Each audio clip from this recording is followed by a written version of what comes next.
Terima kasih Anda masih bersama Sergap. Pemirsa, diduga remblong truk kontainer menabrak 7 motor dan 2 mobil saat berhenti di lampu merah kawasan Geluran Taman Sidoarjo, Jawa Timur. Akibatnya 3 pengendara motor terluka parah.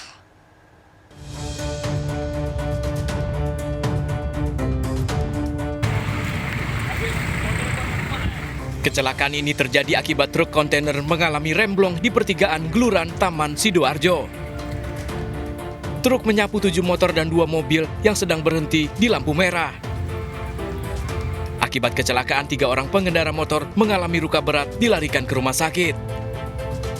Saksi menyebut kecelakaan terjadi saat truk kontainer melaju dari arah Mojokerto menuju ke Surabaya dan tak bisa menghentikan kecepatannya. Truk langsung menabrak 7 motor dan 2 mobil yang sedang berhenti di depannya. Untuk menghindari kemacetan panjang di jalur Provinsi Mojokerto-Surabaya, polisi dibantu warga langsung mengevakuasi seluruh kendaraan yang terlibat kecelakaan. Ketika lampu merah berhenti, truk trailer itu dari arah barat nyelonong menabrak mobil dengan motor di sampingnya dan terus motor yang ada di depannya. Kondisi korban luka-luka, kendaraan rusak berat. Untuk kepentingan pemeriksaan, seluruh kendaraan yang terlibat kecelakaan diamankan di pos polisi setempat. Sementara pengemudi truk dibawa ke Mapos Satlantas Polresta Sidoarjo untuk menjalani proses pemeriksaan untuk mengetahui penyebab pasti dari kecelakaan ini. Dari Sidoarjo, Jawa Timur, Pramono Putra, iNews melaporkan. Pemirsa, pelaku begal handphone beraksi di warung kopi Jalan Talip Raya, Taman Sari, Jakarta Barat. 3 dari 5 komplotan begal ini ditangkap oleh aparat. Uang hasil jual handphone curian digunakan untuk pesta minuman keras.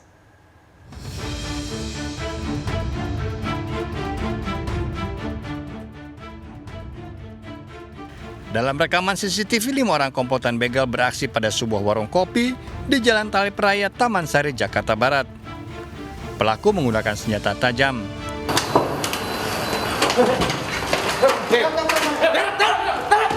3 dari 5 pelaku begal ini ditangkap polisi di kawasan Penjaringan Jakarta Utara dan Tambora, Jakarta Barat. Dari tangan pelaku disita barang bukti HP curian, senjata tajam jenis celurit, dan motor.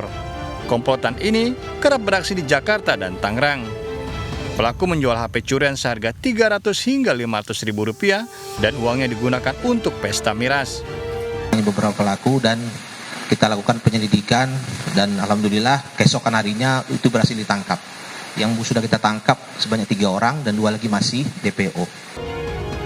Ketiga pelaku terancam 9 tahun penjara dan polisi memburu 2 pelaku lainnya. Dari Jakarta, Miftahul Gani, iNews melaporkan. Keinformasi lainnya, pemirsa, Ketua DPRD Lebak Didin Nurrohmat ditemukan tewas di kamar hotel di kawasan Serpong, Tangerang Selatan.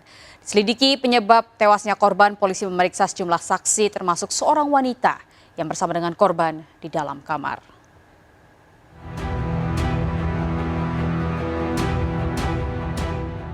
Polisi masih melakukan penyelidikan pasca tewasnya Ketua DPRD Lebak Didin Nurrohmat yang ditemukan di kamar hotel di Serpong, Tangerang Selatan, Banten.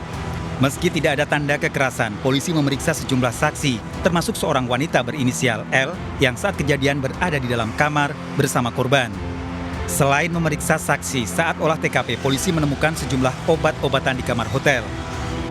Untuk mengetahui penyebab kematian pria berusia 37 tahun ini, polisi menunggu hasil otopsi dari rumah sakit. Beberapa orang ya, petugas hotel, rekan kerjanya, dan juga kita akan meminta dari petugas medis yang memberikan bantuan medis pada saat korban di rumah sakit. Sebelum meninggal, korban sempat mengeluh sakit. Pihak hotel menghubungi rumah sakit Eka Hospital untuk memeriksa kondisi korban yang gejalanya mirip sakit jantung. Dari Tangerang Selatan, Nunung Purnomo, iNews melaporkan. Mirsa, seorang pria lanjut usia tega membunuh istri yang telah dinikahinya selama 38 tahun di Indramayu, Jawa Barat. Ironis, pembunuhan hanya karena sang istri meminta uang belanja. Pelaku menguburkan istrinya di bawah tempat tidur setelah sempat ditinggal selama 3 hari.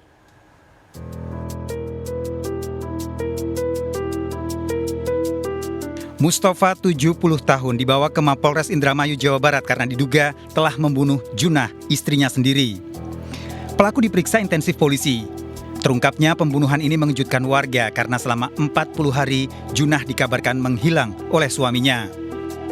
Sadis, jasad Junah ditemukan terkubur di bawah tempat tidur kamar rumahnya di Desa Bango 2, Indramayu. Awalnya warga curiga mencium bau tidak sedap dari rumah korban. Pembunuhan dipicu cekcok hanya karena wanita yang telah dinikahi selama 38 tahun meminta uang belanja Rp150.000. Mustafa yang saat itu tidak punya uang kesal dan menganiaya istrinya hingga pingsan. Korban lalu ditinggalkan selama 3 hari di dalam rumah.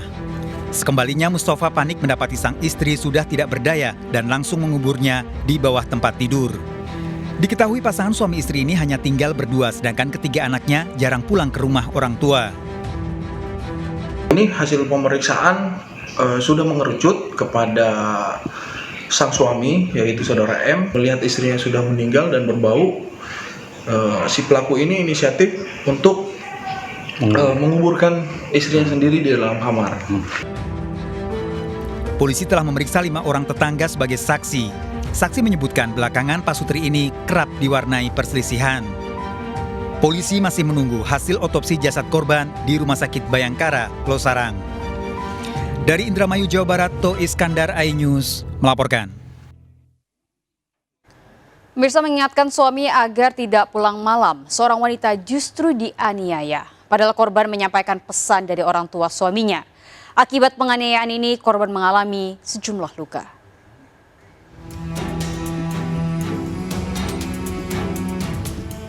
Ibu rumah tangga warga Sukarame, Kota Palembang ini mendatangi kantor polisi melaporkan suaminya yang melakukan penganiayaan.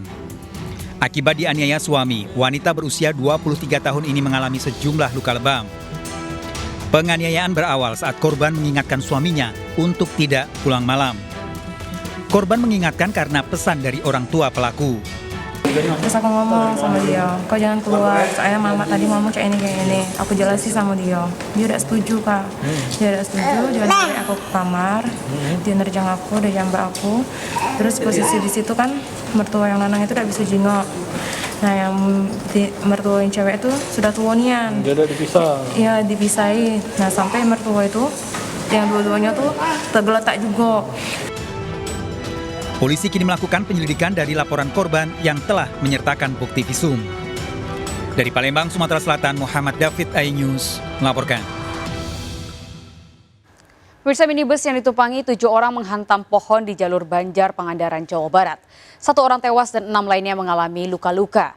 Evakuasi korban yang terjepit di dalam mobil berlangsung dramatis.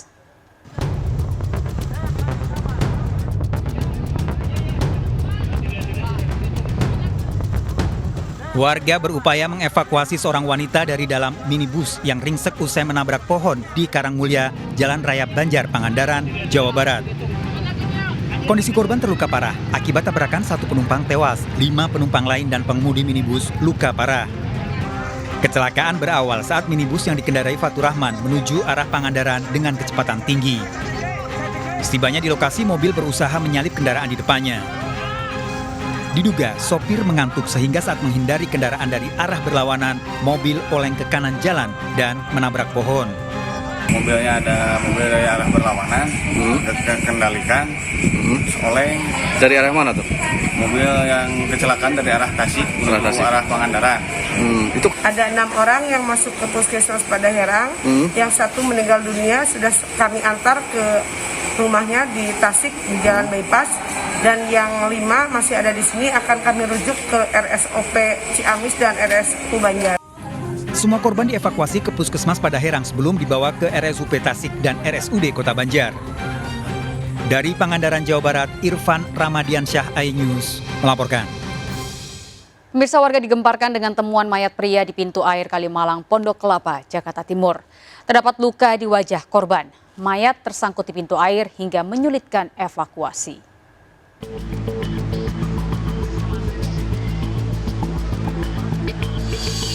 Tim rescue pemadaman kebakaran Jakarta Timur mengevakuasi jasad pria yang tersangkut di pintu air Pondok Kelapa, Durensawit, Jakarta Timur. Saat ditemukan, jasad pria tanpa identitas ini mengenakan pakaian lengkap. Dari tubuh pria ini didapati luka di wajah akibat benturan yang diduga terjadi saat korban terjatuh. Upaya evakuasi sempat terkendala dengan kondisi jasad yang berada di antara pintu air. Pelebabnya sendiri mungkin karena sifat benturan. Jadi bukan karena ada unsur kekerasan, karena tadi sudah kita cek seluruh tubuh tanpa identitas, tanpa juga ada unsur kekerasan.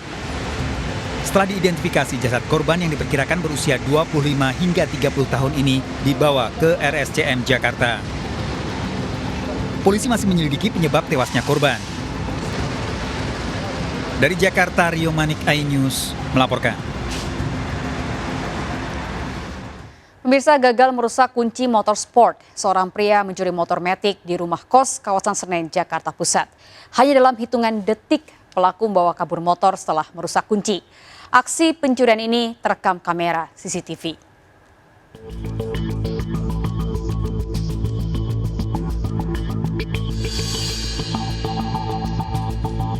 Dalam rekaman CCTV terlihat seorang pencuri berupaya mencongkel kunci sepeda motor sport yang terparkir di halaman rumah kos Jalan Kembang Sepatu Senen, Jakarta Pusat. Namun mesin sepeda motor sport tersebut gagal dinyalakan. Pelaku lalu berpindah ke motor lain dan menggasak satu sepeda motor Matic. Pencurian motor ini diketahui setelah pemilik motor sport melihat lubang kunci motornya sudah tidak normal. Itu pas saya udah bangun pagi, mau lihat motor, udah nggak bisa tuh kuncinya, jam 7. Kuncinya udah nggak bisa dinyalain, udah stangnya udah dijebol. Setelah itu saya cek CCTV, kelihatan malingnya. Korban telah melaporkan kasus pencurian motor ini ke Polsek Senen. Kejadian ini mengingatkan agar selalu waspada dengan menggunakan kunci pengaman tambahan. Dari Jakarta, Rani Sanjaya, iNews melaporkan. Bocah perempuan warga negara Maroko yang tewas di apartemen Tanah Abang, Jakarta Pusat ternyata dibunuh ibu kandungnya. Didapati luka lebam di sekujur tubuhnya. Sergap segera kembali sesaat lagi.